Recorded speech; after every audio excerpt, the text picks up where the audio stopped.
Hello and welcome to the React lecture series to lecture 8. So in this lecture, we'll see how to create front-end routes using React. Okay, so we'll create two routes. One is students route here, and another one is the students with ID. Okay, so we'll create two routes. So whenever a user write this route in the browser or through the navigation lanes, so the React will render a component. Okay, so we'll define the component against this route, and then we'll also define another component against this route. Okay.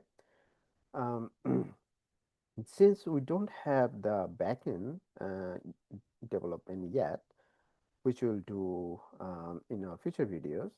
So we don't have the database right now. So we're not connecting to the database. Rather, we'll just fetch the student information from a JavaScript file from a list, and then we will render it. Okay. So that's we'll see in the coding demo, but we'll see that what are the things we're going to do. Okay. So we'll also create a navigation bar. So the navigation bar is, so let's say that you have links to students. So when you click here, and then it basically take you to this route, and then this route will call a React component. Okay. So how to create routes? Okay. So the React routes, you need to create the browser routes. Okay, so browser router. So browser router route all these components are inside the React router DOM, okay, package. So you need to install that. Okay. So when we'll do the coding demo, we'll see that we'll install this, the version 6. Okay, add version 6. So that's one we'll see. Okay, so we have three components: the browser router, which basically check that what are the things happening with the browser URL path, and then this one house the routes. Okay, so routes contain the specific route. Okay, so for example, we have two routes here. One is that, so the path attributes, the value is students. Okay, so this is a string, and then element is student, so this is a component. Okay, so this is the React component, and then for this path we have another React component here. Okay, so we need to develop this and these components. Okay, so that's basically just creating the routes. But if you want to link this one to a navigation link, so which is you should do, then user can see some button or some links where they can click, right, to send the request, right? So we can do the link. So the link also you need to import from the React Router DOM. So it's linked to, and then this is the path of the routes. Okay. So then if you click this, students is the link. So if you click it, and then it's go to that route, students route, and then students routes will call the component that you link with. Okay. And so instead of a, that means anchor and hypertext reference, React use the link. Okay, the advantage of this, so to render this one, React does not need to update the entire component, but it's only can update whatever the change happen in that component. Okay, so that's make it faster. Um, so here you see that we have a navigation bar component. So this is the navigation bar component. Okay, so we call the navigation bar inside the browser router, and then here is our routes. Okay, so that's how we are going to create a navigation bar and then create the routes. Now let's see our students component. So the students components, as I said, that we don't have the database right now. So I just created some random students information with the random ID, random name, random GPA, and a department name. Okay, and then so we save this one as a list in a JavaScript file, and then we export this one, and then in the students component we import this, and then we just map it. Okay, so it basically just shows the summary of the student's information, which shows the student ID, and so that's the student ID and the student name. Okay, so that's why it is the map function. Okay, so that's the database dot map, and then since the map will give you an object, so student is our object, so you need to go to the object dot property. Okay, so that's we do that. So one other thing that you see that we also giving a link to the student ID dot toString. Okay, so that's when it shows the student ID. Okay, so student ID is anything, let's say 101, and a name, say like Sam, and then it's give a link to here. Okay, so now this one is linked to the student's ID, so it's basically it's linked to our route, student's route, and then ID. Okay, so that route is linked to here. So when you click here, so it will call this one, and when you call this one, it's basically linked to a component where the student details component. Okay, so let's go and see the student details component. So this is the student details component. So student details need to know that what the student ID that user is looking for, right? Because when the user writes, say, let's say that students, and then write 101, okay?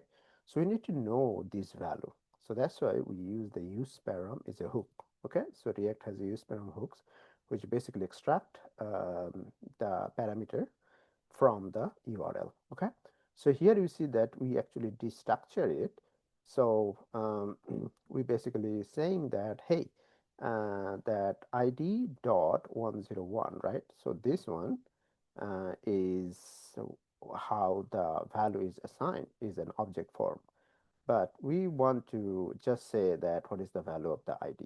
Okay, so the ID value is now 101. So that's what the ID is holding the value in the route. Okay, so it's not like that ID is an object ID dot 101. Okay, so that will be if you don't give the curly braces. So if you write let ID equal to use params, so then this ID will be an objects, so id dot 101. Okay, so that's an interesting distinction. Okay, if you don't write the curly braces, so you will be in trouble until you write. So then, because this is an object, so you need to, if you want to access this property, then you need to write id dot id.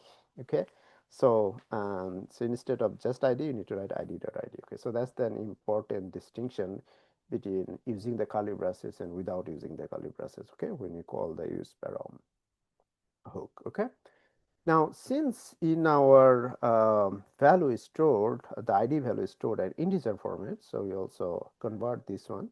So if you extract the value using use param hooks, the value will go as a string format by default. So we need to convert it to the integer. So because our ID that we want to compare in our JavaScript file are stored in integer format. So we need to make them in same type. Okay, so we said, okay, we do the parse integer, and this is our ID.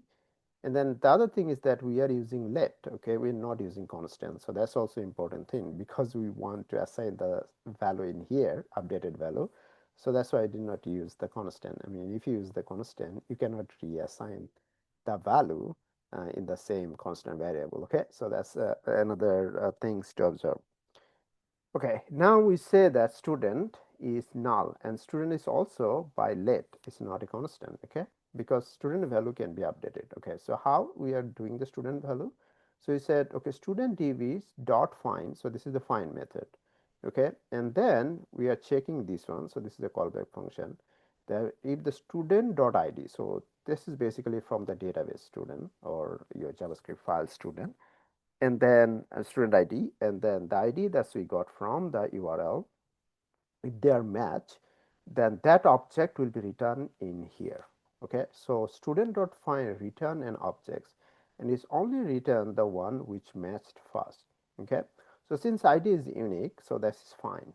So if you want to match with the name, okay, then you should use the filter method. Okay, the filter will check all the match thing, okay, based on your condition. So that's the important distinction between the find method and the filter method. Okay, so find will find the first match one and return an object format. Filter will find all possible match and then it will return in a list format. Okay, so that's the difference between the find method and the filter method. Now we got our student. If the, so here we are rendering, okay, so the rendering is that if the student is okay, so that means if student is not null, okay, if the student is null, then you see that there is a, we have a ternary operator here, so this is the what sign. So that means the student is null, then you will do this, no such student found. If the student is not null, so that means there is some information about student, that means one object is there, then what we are doing, we said object.entries and passing the student. So it basically give you a nested list, okay, with the key and value pair, right? So that's we have seen in the previous class that how we can render the object, right? So now we can say that, okay, we want to display all the key and the value, okay? And then we also give the child to a key, which is the array index, okay? So this is the details of the so student details component, okay? Um, so in summary, we have created two routes.